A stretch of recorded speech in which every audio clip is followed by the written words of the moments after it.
আকাশে আমার মুক্তি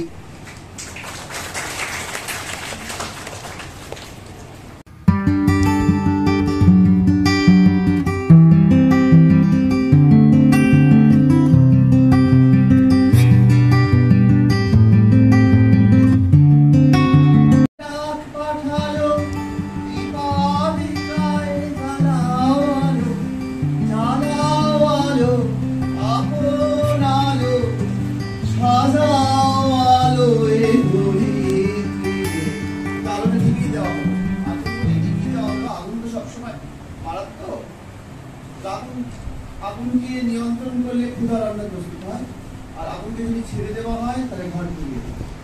সুতরাং আগুন কতটা ছড়াবো, কতটা থাকবে, যখন আমার কাছে আসে ইকুইটির কথা, আমি বসে বসে ভাবি আসলে আমার জীবনটাই তো অন্যরকম ভাবে করে দিল, তাই লিখে দিল, বিশ্ব লিখিল তুমিগার পরিবর্তন। আমি ভাবিলাম মনে ভগবান রাখিবে না মহাগর্তে। গর্ত থেকে বেরিয়ে আমরা একটা অন্য শর্তে পৌঁছে গেলাম, যে শর্ত থেকে বহুগর্ত থেকে যে শর্তে পৌঁছলাম, সেই শর্তেতে আমি আমার মতো করে ভালো আছি। যেমন করে একুরিয়ামের মাছ দেখে মানুষ, তেমন করে আমার পৃথিবীটা দেখতে সুবিধা হয়। এই কথাগুলো আমিত্ব নয়, প্রত্যেকের আমিত্বকে জানানো। প্রত্যেকের আমিত্ব যখন জানবে, তখন সেই সমস্ত আমিত্ব মিলে যে সমষ্টি হবে, সেটাই হয়তো আনবে আমাদের কাঙ্ক্ষিত গন্তব্য। তা আমার কিছু বলার নেই, আমার বলার কিছু ছিল না। বক্তৃতা আমি দিতে পারি না, প্রিন্সিপালের ঘরেই বলে এসেছিলাম যে বক্তৃতা কিভাবে দিতে হয় আমি জানি না। বক্তৃতা দিতে পারলে রাজনীতিতে চলে যেতে পারবেন, রাজনীতিতে যেতে পারিনি। বয়সটাও অনেক হয়ে গেল, জানি না বেশি বয়সেও নেয় রাজনীতিতে, হয়তো কখনো সুযোগ আসতে পারে, কিন্তু তখন তো আমার ভেতরে দুর্যোগ গুলো কাটবে না। দুর্যোগ না থাকলে সুযোগকে গ্রহণ করা যায় না। সেটা আমার আপনাদের কাছে নিবেদন। ও আর একটা কথা বলি, আজকে কিন্তু চৈতন্যের মৃত্যু দিবস। আজকের দিনে চৈতন্য খুন হয়েছিল, সেই চৈতন্যের নামে আপনাদের কলেজ, শ্রী চৈতন্যের নামই তো কলেজ। এবং চৈতন্য কিন্তু একদম তো বড় ট্রান্সজেন্ডার ছিলেন। 500 বছর আগে সেই ট্রান্সজেন্ডার শব্দটাই ছিল না, সেক্সুয়াল সাবজেক্ট ছিলই না। থাকলে চৈতন্য নারী হয়ে যেত। চৈতন্য রাধা সেজে আধ্যাত্মিক মন্দিরে ঢোকেন না, আমাদের প্রিন্সিপালে ঢোকেন না, প্রেসিডেন্ট স্যারও ঢোকেন না, কিন্তু ওই মন্দিরেই খুন করা হয়েছে আমাদের চৈতন্যকে। চৈতন্য যদি মন্দিরে না ঢুকতেন খুন হতেন না। এইখানেও একটা কিন্তু পজিটিভ দিক আমাদের আগেই দেখিয়ে দিয়েছেন প্রিন্সিপাল প্রেসিডেন্ট, যে মন্দিরে ঢুকলে কি হয়। সেটা একটা খুব যন্ত্রণা, যে একজন ট্রান্সজেন্ডার খুন হয়েছে আজ থেকে 500 বছর আগে। বলুন বলুন আমার রিস্ক তো আছে, no risk no gain. Risk না থাকলে প্রিন্সিপালের পোস্টে সবচেয়ে বেশি রিস্ক। এই যে আপনার ইকুইটি কথা বলছেন, অ্যাকাউন্টেন্ট যখন প্রিন্সিপালের মাইনেটা কষে, সত্যি কি তার মনের মধ্যে ইকুইটিতে থাকা সম্ভব? আমি তো দেখি আমার উপর লেগে বলে একটা প্রিন্সিপাল, তার নিজের প্রিন্সিপাল, তার জন্য এত টাকা মাইনে, তার আমি এখানে কোর্স আমি এত খাটি, এত পরিশ্রম করবো, তা কোথায় ইকুইটি? হাতে 5 টাকা সমান হলে তো নাকি কিছুই হবে না, কাজই করা যাবে না, অসমান আছে বলে নাকি কাজ হচ্ছে। তারপরে আমরা বলি সামনের কথা। এই কারণে আমরা যে ইন্টারাকশন সেশনে যাবো, আপনারা আমাকে কোয়েশ্চেন করবেন আর আমি আপনাদের উত্তর দেওয়ার চেষ্টা করবো আমার মধ্যে। তাতে যতটুকু আলো আর আগুন ছড়াবেন। মাইকটা কাজ করছে ঠিকঠাক? হ্যাঁ। বলুন আপনাদের যে কোয়েশ্চেন আসুক। আপনাদের নাকি অনেক কিছু অজানা আছে, আমার মনে হয় না কিছু অজানা আছে। আমিও যা জানি আপনারাও তাই জানেন, কিন্তু অজানার অভিনয় তো করতে হয়, সব থেকে করলে মুশকিল। প্রসূনবাবু আগে করুন। আমাকে বলা হয়েছে প্রসূনবাবু ভালো অভিনয় করে, অভিনেতা। আমরা বলি বোধ হয় অভিনয়টা বোধ হয় প্লেটো বলেছিলেন যে সবচেয়ে নাকি মৃত্যু হচ্ছে কবিরা। কবিরা যদি মৃত্যু হন তাহলে অভিনেতার তো ভাবে ও তো অভিনয় করছে। আমাদের কাছে এরকম একটা বিষয় আছে যে অভিনয় মানেই সেটা মিথ্যাচারী, তা কিন্তু নয়। অভিনয় একটা বিরাট, আমাকে নারী অভিনয় করতে হয় কারণ অভিনয় আর আমি অভিন্ন হয়ে গিয়েছি। সুতরাং আমার এটা আপনারা বলবেন অভিনয়, আর নয় নয় তো নয় অভিনয়। বসুবাবু প্রশ্ন করলাম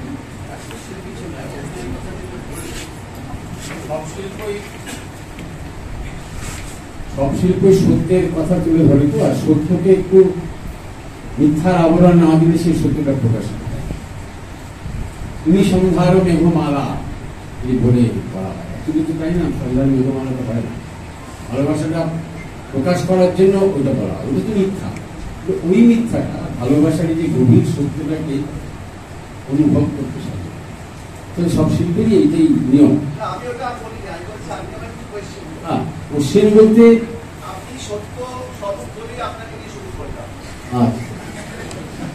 ঘটনাটা হলো যে আমরা জেন্ডার ইকুইটি বলছি তো, নারী পুরুষ ব্যবহারিক জীবনে যেটা আছে, বায়োলজিক্যালি যেটা আছে, যার জন্য সৃষ্টি হয়, পরবর্তী প্রজন্ম পৃথিবীতে আসে, যে নেচারের নিয়ম, যা যদি বলি ঈশ্বরের এটা নিয়ম, ঈশ্বরই সৃষ্টি করেছে, কিভাবে তার জীবাত্মা পৃথিবীতে আসবে। যদি জনন ব্যাপারটা না থাকতো, সেটা আসেক্সুয়াল হোক, সেক্সুয়াল হোক, যেভাবেই হোক, যদি না আসতো তাহলে জীবাত্মা তো পৃথিবীতে আসতো। সেটাই বায়োলজিক্যালি ঈশ্বরের যা কিছু হচ্ছে তারই নির্দেশ হচ্ছে, তারই কৌশল হচ্ছে। এবারে এই যে নারী পুরুষ, নারী থেকে পুরুষ হয়ে যাওয়ার আকাঙ্ক্ষা, পুরুষ থেকে নারী হয়ে যাওয়ার আকাঙ্ক্ষা, এটা কি শুধুই হরমোনাল কিছু অ্যাকশনের জন্য হচ্ছে, না মানসিক? কারণ আমাদের শরীর মন তার হরমোনের ভূমিকা থাকে, মননের ভূমিকা থাকে, সব কিছু মিলিয়ে হয়। আপনি এই যে নারীতে পরিণত হওয়ার একটা আকাঙ্ক্ষা আপনার হলো কেন? এইখানে এই যে পুরুষ থেকে নারী হওয়ার আকাঙ্ক্ষা, নারী থেকে পুরুষ হওয়ার আকাঙ্ক্ষা, এই আকাঙ্ক্ষাটা আপনার কেন?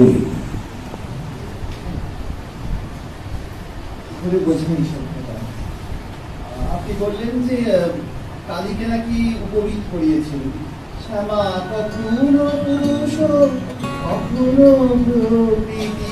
শ্যামা যদি কখনো পুরুষ প্রকৃতি হয়, আপনিও কিন্তু কখনো পুরুষ কখনো। আপনার বুকে দেখুন দুটো স্তন চিহ্ন আছে। প্রকৃতির কি দরকার ছিল বসুবাবুর বুকে দুটো স্তন চিহ্ন দেওয়া? কিন্তু পুরুষ। আমি বিধাতার কথা বলছি না, আমি বায়োলজির কথা বলছি। জুলজি বায়োলজি স্যাররা তো আছেন, ফিজিওলজি এখানে নেই, শিখেছে। অর্থাৎ ঈশ্বর বিধাতা বা যদি প্রকৃতি বলি, তিনি জানতেন প্রসন্নবাবু কখনো প্রসন্নময়ী হয়ে উঠতে পারেন। সে কারণে তার প্রত্যেকের শরীরে, নারী শরীরেও কিন্তু পুরুষ চিহ্ন দেওয়া আছে। যিনি নারী, তার স্মৃতি যদি বলি, নিয়ে আসছে একটু বিতর্কিত বলি, তারও কিন্তু ক্লাইটোরিস আছে। ক্লাইটোরিসটাই কিন্তু আসলে পেনিস। যদি আপনারা বায়োসায়েন্স পড়েন দেখবেন যে যখন মায়ের গর্ভে সন্তান থাকে, তখন প্রত্যেকটি সন্তান কিন্তু স্ত্রীলিঙ্গেই থাকে। ওয়াই ক্রোমোসোম যখন অ্যাড হয়, তখন ক্লাইটোরিসটা ফ্লারিশ করে পেনিস হয়। এই সত্যের জন্যই কিন্তু পুরুষতন্ত্র ভীষণভাবে ভীত মেয়েদের ওপর, এবং সেই জন্য এত শাসনের নিয়ম, এই জন্য এত দমন নীতি, এই জন্য মেয়েদের এত চেপে রাখা। আসলে তো আদ্যাশক্তি মহামায়া তিনি নারী। আজকে জন্মের কথা উনি বললেন, ভাবুন তো, এই জন্মের জন্য সুভাষ মুখোপাধ্যায় গলায় দড়ি দিলেন, কি নাম? বৈদ্যনাথ চক্রবর্তী এখন বিরাট তারিশ করেছেন যদি প্রকৃতি জন্ম দেবে, তাহলে স্ত্রীপ্রেমী কি দরকার ছিল? যে পরমহংসের কথা উনি বললেন, সারদামাকে বললেন, এরাই তোমার সন্তান। আমাদের যেটা নাটক করে বলতে হয়, ওরা আমার সন্তান। তাকে তো আর সরকারি চাকরি করতে যেতে হয়নি, ছাত্রছাত্রী সামলাতে হবে, তাকে এসেছে দক্ষিণেশ্বরে। সেই কারণেই বলছি যে প্রসন্নবাবুরা বলেছেন আকাঙ্ক্ষা, আমার আকাঙ্ক্ষাকে আমি সৎভাবে সোচ্চারে বলতে পেরেছি। যারা বলতে পারলেন না, তারা আমি চৈতন্যের কথা বলছি, আধ্যাত্মিকতাকে আশ্রয় করতে হবে। সেই সময়টা ছিল না বলবার উপযোগী। পরমহংসকেও মধুবাবু বেনারসি কিনে দিয়েছেন, গয়না কিনে দিয়েছেন, পরমহংস নারী সেজেছেন, নারী ভাবে ভাবিতা হয়ে তুলে দিয়েছেন।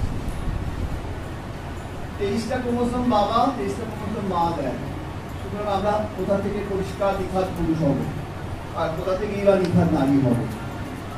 সায়েন্স তো বলছে কেউই নিখাত নারীরা পুরুষ, আর জন্ম দেওয়া যেটা বলছেন সেটা তো একটা অ্যাক্সিডেন্ট। বিয়ে হয়, নিজের বাচ্চাকে অনেক সময় জমের বাচ্চা মনে হয়, বাবারা তো বলেই থাক এখান থেকে শুরু হচ্ছে গালাগাল করতেছি না, আপনার বাবা কিন্তু বাবা শিবক করছো কিন্তু আমি তোমারই বাচ্চা। তার মানে এই যে জন্ম দিয়ে ফেলা সেটাও কিন্তু একটা কাপড়ে নোংরা করে ফেলা, সারা জীবন পস্তাতে হয় সন্তান দিয়ে। কিছু কাজ দিয়ে দেন হয়তো প্রকৃতি ঈশ্বর, আমার তো সন্তান নেই, আমার কোনো অসুবিধা নেই, আমার নিজের মানে গর্বের সন্তান নেই, কিন্তু আমার সন্তান আছে, আমার ল্যাবরেটরি নিয়ে আছে, খুব অসুস্থ, তাকে সত্যি এই যে অন্যের সন্তানকে সন্তান ভাবা, সেটাই তো মহাপুরুষ হয়ে যাওয়া। মহামহিলা তো হয় না, মহিষ পুরুষের সারদামা কথা বলতে গেলে পরমাংশের কথা আছে। এই হলো তত্ত্ব, কোনো আকাঙ্ক্ষা নয়। নারী হওয়ার প্রত্যেকটা পুরুষের মধ্যে আছে নারীর বীজ, আর প্রত্যেকটা নারীর মধ্যে আছে পুরুষ হওয়ার সম্ভাবনা। এই কারণেই আপনারা আমরা যেহেতু প্রিন্সিপাল কোর্স হবে একবার ট্রান্সজেন্ডার কোর্স, আমি বলি যে ট্রান্সজেন্ডার প্রিন্সিপাল বলা হয়, কিন্তু সবচেয়ে তৃতীয় লিঙ্গ হচ্ছে প্রিন্সিপাল কোর্স। সে না ছাত্রছাত্রী, আর না তার গভর্নিং বডি, আর সে না তার কলিগ। সেটা এমন একটা তৃতীয় অবস্থানে থাকতে হয়, কিছু মনে করবেন না। আমাকে বলা হয় first transgender third gender principal, তাই বলি সব প্রিন্সিপাল থার্ড জেন্ডার। যে নিপীড়ন, যে যন্ত্রণা, যে কষ্ট, সে প্রিন্সিপালের পোস্টে না গেলে বোঝাতে না। এবং আমি কিন্তু ওই জন্যই এসেছিলাম, কারণ আমাকে কেউ সবাই আমাকে একা করে দিয়েছিল। এখন এই একা হয়ে যাওয়াটা যে পরে ভূতের রাজা বর দেবে সেটা ভাবেই নাই। গাধার পিঠে জড়িয়ে ছেড়ে দেওয়া হয়েছিল দুই বাঘাকে, তার দুইটাও বাঘা ছিল, আমার কেউ ছিল না। শেষ পর্যন্ত আমি দেখলাম যে একা হয়ে যাওয়ার মধ্যে যে বিশাল প্রাপ্তি, যে ধুমার আহ্বান, সেটা কিন্তু দলের মধ্যে থাকতে পাওয়া যায়। সেটা আমার একটা আনন্দ আর কি, সেটা আমার একটা মানে বুঝতেই পারছে যে আমার কোনো অসুবিধা নেই, অস্বস্তি নেই। আমাকে দেখে আপনাদের অস্বস্তি, কিন্তু আপনাদের দেখে আমার কোনো অসুবিধা, আপনাদের দেখে আমার খুব মনে হয়, বললাম অ্যাকোয়ারিয়ামের মাছ দেখি, খুব বদ্ধ জলাশয়ের মানুষ মনে হয়, সেটা মনে হয় না। কারণ যে আমি যা বলি পরিষ্কার করি, যা করি পরিষ্কার করি।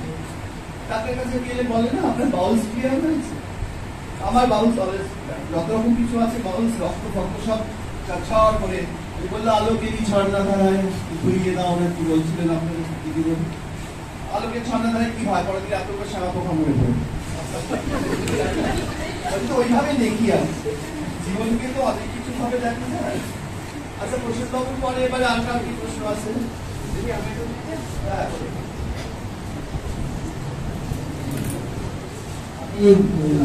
একটু ব্যক্তিগত প্রশ্ন করবো, আপনার এই জেন্ডার চেঞ্জ হওয়ার পরে আপনার বাবা মা ফ্যামিলি থেকে কিরকম প্রতিক্রিয়া পেয়েছিল? আচ্ছা, আমার জেন্ডার চেঞ্জের পর আমার মা বাবা, আসলে বাবা মা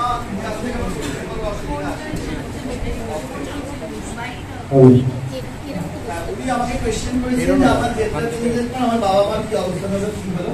সেটা বলছি, আমি জেন্ডার চেঞ্জ করেছি কলেজে 8 বছর পড়ানোর পর। 8 বছর কলেজে অধ্যাপনা করার পর টাকা জমিয়ে তারপর জেন্ডার চেঞ্জ। যতদিন জেন্ডার চেঞ্জ করি ততদিন আমার বাবা মা অনেক কিছু শুনতে হবে, আপনার না পুরো আমার মাইয়া হয়ে যাইতেছে, বাবা বলে কি আর করবো, ও তো নাচে ডান্স করে, কলেজে চেঞ্জ করার পর বাবাকে একজন পোস্ট অফিসে অপমান করার জন্যই বলেছিল, জিতু বাবু আপনার ছেলেটা কি বিয়ে হয়ে গেছে? তো বাবা সবাই কবেই তো হয়ে গেছে, আপনারা তো ভাড়া পিঠে করে দিয়েছেন কবে, ও তো এখন জেন্ডারটা চেঞ্জ করবে। ছোট থেকে লেডি ছক্কা বৌদি শুনতে শুনতে তো আমরা পাগল ছিল। সেটা আমরা আসলে পরমংশের কথাগুলিতে আছে না, যে গায়ে হলুদ রেখে চান করেও তুমি তোমাকে ধরবে। এই হলুদটা হচ্ছে জ্ঞান। জ্ঞানের তেল যদি গায়ে মাখা হয় তাহলে মশারা আশপাশে বিন্দিন করে ঘুরে কামড়াতে পারে। সেরকম একটা কিছু করা হয়েছিল, যে কারণে আমি কিন্তু আমার পরিবার থেকে বিচ্ছিন্ন হই। পরিবারকে বুঝিয়েছি, জানিয়েছি। তার আগেই সামাজিক লোক 100 বার এত সুন্দর একটা ছেলে সে মেয়ে হয়ে যাবে, আমার পক্ষে বাবা যতটা কাঁদো তারা খুব কাঁদছে। আমাকে এমনও বলা হয়েছে, আমি ঝাড়গ্রামে চাকরি করতাম, বিয়ে করে নিন 10 লাখ টাকা নগদ তখনকার দিনে। বউ কেমন না লোডশেডিং সুন্দরী, অন্ধকারে থাকলে দেখতে পারেন, 10 লাখ টাকা আমাকে নগদ দেওয়া হবে। এই বিয়েগুলো কি বাজে বলছি, আমি তো কোথাও পুরুষই হয়ে আমার সাথে একটা মেয়ের বিয়ে আর তাতে 10 লাখ টাকা নগদ দিচ্ছি। এই সমাজকে আমি নিশ্চয়ই কখনো পরিবর্তন করতে পারি। নিজের যদি চরণ থাকো তবে ধরণী আর ঢাকিতে নাই হবে। তাহলে আগে পণ্ডিতরা কি বলো, মহি মাদুর দিয়ে ঢাকো, গেলে মাটি ফুরিয়ে গেল 19 পিপে নস্য, কহিল শেষে গেলে মাটি ধরায় তবে কোথায় হবে শস্য।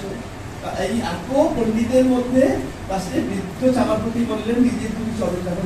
চামারপতিকেও আবার বোতল করে দেওয়া হলো। কিন্তু চামারের বাচ্চা তার বুদ্ধি হয়েছে কেন, আমি রাজা মন্ত্রী ওগুলা অনেক কথাই বলে গেছে।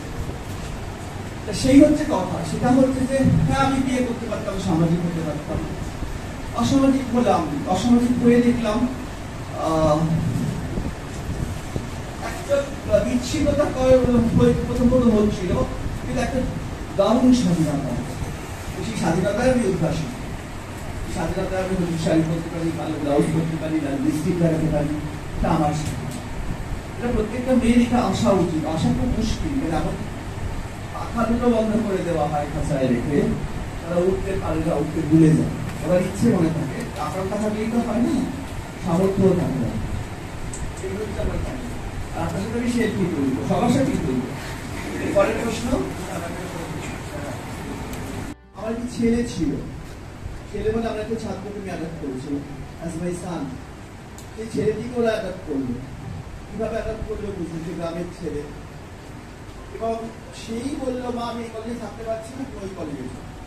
এখন পরিস্থিতিটা আমার কাছে খুব পরিষ্কার। আপনারা এটাও দেখে থাকবেন, ওই কলেজে যখন আমি প্রিন্সিপাল ছিলাম, খবরের কাগজে খুব বড় একটা আর্টিকেল বেরিয়েছিল, মাননী বন্দ্যোপাধ্যায় একটি বাচ্চাকে চুরি করেছে, চুরি করে তার অঙ্গ প্রত্যঙ্গ কেটে তাকে নিজেদের কাছে বিক্রি করে দিয়েছে। এবং সেই কেসটা এখনো চলছে। একটা মানুষ এত কষ্ট করে এই জায়গায় সে দাঁড়ানো ধরা পড়ে, মনে হয় সে একটা বাচ্চাকে চুরি করতে পারে প্রিন্সিপাল পজিশনে থাকবে। এবং আমরা বাচ্চা চুরি করলাম, এবং একটা বাচ্চাকে চুরি করে তার যদি অঙ্গ প্রত্যঙ্গ কেটে তাকে আমি বিক্রি করি বা নিজের মধ্যে দান করাই, তার জন্য কোনো তদন্ত হবে না, দেখা হবে, সঙ্গে সঙ্গে তো আমাকে গ্রেপ্তার করা হবে। আমি আছি নাম নিয়ে খুব ক্ষমতাবান, ক্ষমতা তো বান হয়, বলতে হয় না, সেই জন্য আমি বাইরে ঘুরে বেড়াচ্ছি। কি বলবো বলুন এইসব কথা। আপনারা দেখেন তখন আমাকে রবীন্দ্রনাথ দোকান, বাবুই বাড়ির ভরসা নিয়ে ছেঁড়া পালে বুক ভরিয়ে, তোমার ওই পারেতে যাবে তরি, ওই পারেতে যাবে তরি, ছায়া বকের ছায়ে আমি নারী সাগর পানি দেব সঞ্জয়ের বাড়ি। আপনারা যদি সারাক্ষণ চাকরির মধ্যে ঢুকে থাকবেন, রিটায়ারমেন্টের পরই দেখবেন চাকরি আমাদের যেমন উন্নতি করে, চাকরি আমাদের খুব ক্ষতি করে। আপনি পুরো জীবনটাই আমাকে দেখাচ্ছেন কৃষ্ণনগর থেকে ঘোরা, কৃষ্ণনগরও যা আমার কাছে, ঘোলাও তাই, আর তার আগে ঝাড়গ্রাম যাচ্ছিল সব এক, সবটাই পরম ব্রহ্ম। সুতরাং সমাজকে কি দিলাম আর সমাজ আমায় কি দিল, এইসব কথা ভাবি। কেননা আমরা ইনকাম ট্যাক্স হিসাব করতে করতে আমাদের বছর চলে, তার মধ্যে এত টাকা রোজগার করার পর কিছু খেতে পাই না, সবার সুগার প্রেশার দাম। সমাজ তো আমায় সুগার দিয়েছে, প্রেশার দিয়েছে, হার্টের দাম দিয়েছে, আমি আর সমাজকে কি দেবো, সমাজকে কি দেবো, কি পাইনি তার হিসাব মেলাতে মনে রাখছি, আর কি দিয়েছি তারও কোনো হিসাব। সমাজকে আমরা যা দিয়ে যাই তার কপি তৈরি করতে লাগে, খাতার মধ্যে চলে যায় সেসব জিনিস। আপনারা বললাম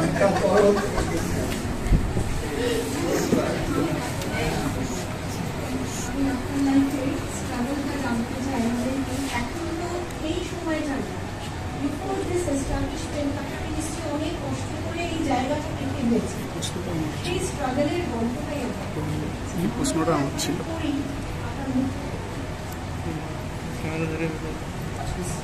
কথাটা বলা খুব সোজা, মা যখন সন্তানের জন্ম দেন সেটাকে বিশাল স্ট্রাগল, এটা আমার পাওয়া হলো না, আমার মনে হয় সেই স্ট্রাগলটা আমার দরকার হতো, একটা মানসিক স্ট্রাগল, আমাকে মানসিকভাবে সেই জায়গাটা তৈরি করতে হচ্ছে। আমি জানি এই সমস্ত কিছু চলে যাবে যখন আমার পাশে আমার কোনো ক্ষমতা থাকবে। আজকে আমি হীরা, কালকে আমি কাঁচ হয়ে যাব, কাঁচ হয়ে গেলে কাঁচের সাথে বাঁচ, তখনই বাঁচতে পারবো হয়। কিন্তু এবার ওইটা না আপনাকে তৈরি করে দেবে, আপনার প্রকৃতি, আপনি ভেতর থেকে যদি সত্যি করে নিজের সাথে নিজের যদি আন্ডারস্ট্যান্ডিং ঠিক থাকে, এটাই ঠিক থাকে। আমরা সবসময় অন্যরা কি বলবো এই কথা হাসতে মুসলিম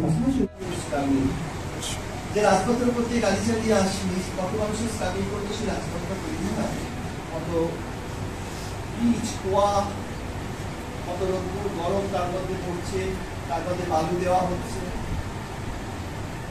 যদি স্ট্রাগল না থাকতো বেঁচে না থাকতো অক্সিজেন নেওয়াটাও তো স্ট্রাগল সুতরাং সেইভাবে ভাবলে পজিটিভলি ভাবলে বাঁচতে পারবেন স্ট্রাগল ভাবলে আর বাঁচে আমি দেখেছি আমার খুব মজা হয়েছে যে প্রচুর মানুষ রেগে গেছে মেয়ে হয়েছিল মানুষকে রাগিয়ে দেওয়া তো আপনাকে আনন্দের না একটা মেয়ে হলো সুইসাইড করলো না এটা প্রচুর জানা প্রচুর ছিল ওই জানাটা কেন বলো তো প্রত্যেকটা মেয়ের মধ্যেই একটা নারী সত্তা থাকে তার যদি নারী সত্তাটা বেরিয়ে যায় সে সবসময় ভয় পায় সেই জন্য এই পুরুষগুলো আমার নারী সত্তাটাকে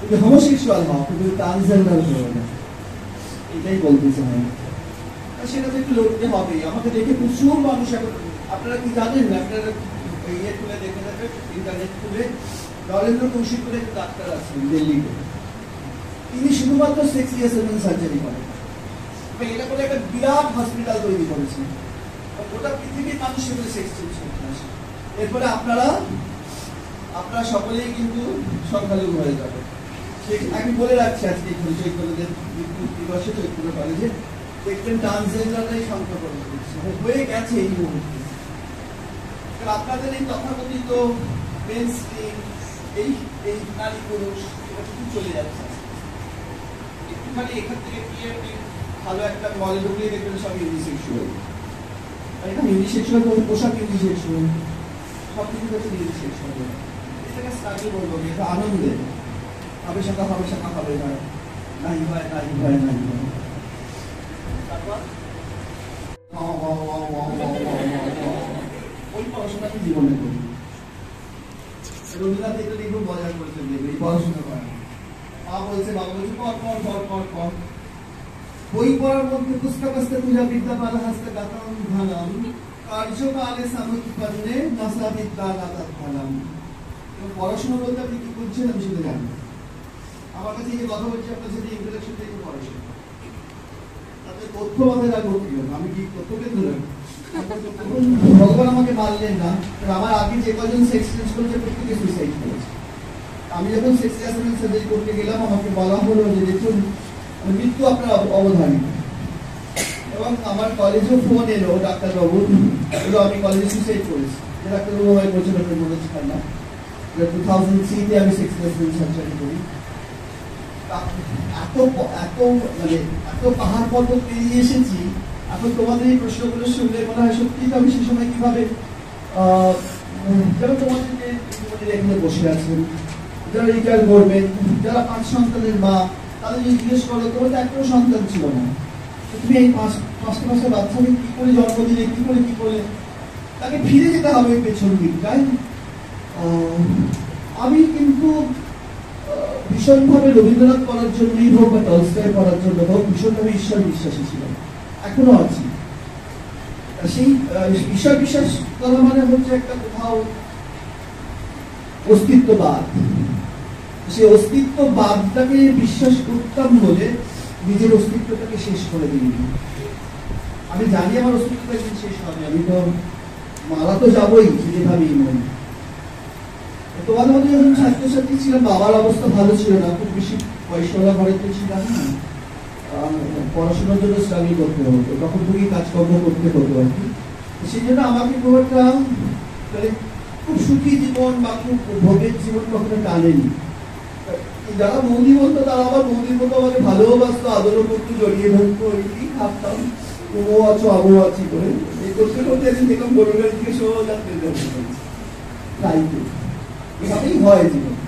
অত ভাবনা চিন্তা করলে এগোনো যায় রবীন্দ্রনাথের গানে আছে না যেমন করে ঝর্ণা ঝরে দুর্গম পর্বতে তেমন করে ঝাঁপ দিয়ে অজানিতের তরে অজানিতের তরে ঝাঁপ দিয়ে দিতে হবে বুঝেছো জানবে ততই শক্তি যতই আনবে তোরে মানা অজানাকে বশ করে তুই করবি আপন নাম এই হলো জীবন আর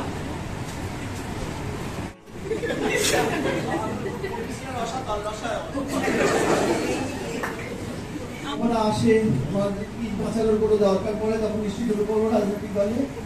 আর যদি পিঠ বাঁচানোর ব্যাপার না থাকে ঢুকবো না, করবে এইভাবে। আমি তো চাইলেই হবে না, রাজনীতিরাও আমাকে চাইতে হবে। আমি গোল করে ঢুকে পড়বো নাকি পাঁচিল ঢোক কেন? ঢুকে পড়লাম, পশ্চিমগুলো দেখে দেখে পড়লে কেন? অফলাইন করলে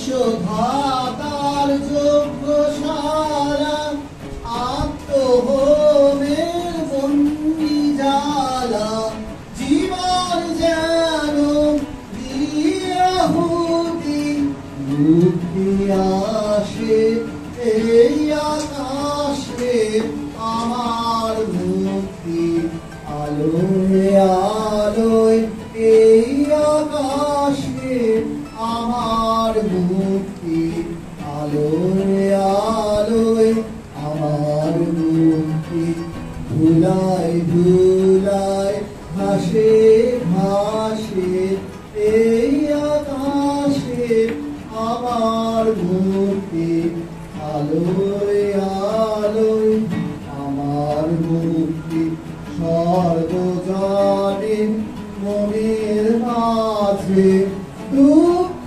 বিপাক তুচ্ছ করা কঠিন কাজে, বিশ্বধাতার যজ্ঞশালা, আত্মহোমের বন্দিজালা, জীবন যেন দিয়াহুতি, মুক্তি আসে এই আকাশে আমার মুক্তি, আলোয় আলোয়।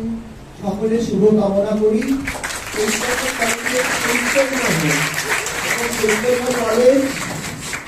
সমস্ত উত্তর 24 পরগনার কাছে আলোকোজ্জ্বলিত হয়ে প্রমাণ করুক সে স্বতন্ত্র অস্তিত্বের অধিকারী। এটাই আমার আজকের প্রার্থনা।